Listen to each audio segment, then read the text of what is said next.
যারা 18টা রুটি খাইলেও পেট ভরে না।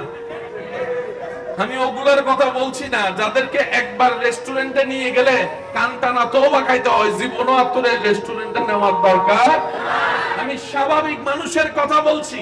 এখানে অনেক মানুষ আছেন পরিবারের জন্য টাকা বাঁচাতে গিয়ে দুপুর বেলা কিংবা সকাল বেলা একটা সমোসা দিয়ে নাস্তাটা করে শেষ করে নিচ্ছে, মনকে বুঝ দিচ্ছেন আমার পেটটা ভরে গিয়েছে।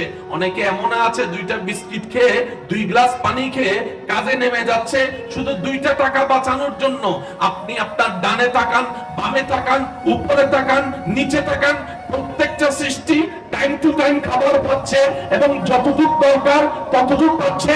আপনার আমার খাবারে ফরমালিন আছে, দেহের ক্ষতি হয়, তাদের খাবারে সেই সিস্টেমটাও নেই। বলেন না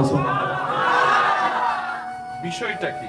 একটু খেয়াল করবেন ভাইয়া, বিষয়টা কি? এই একটা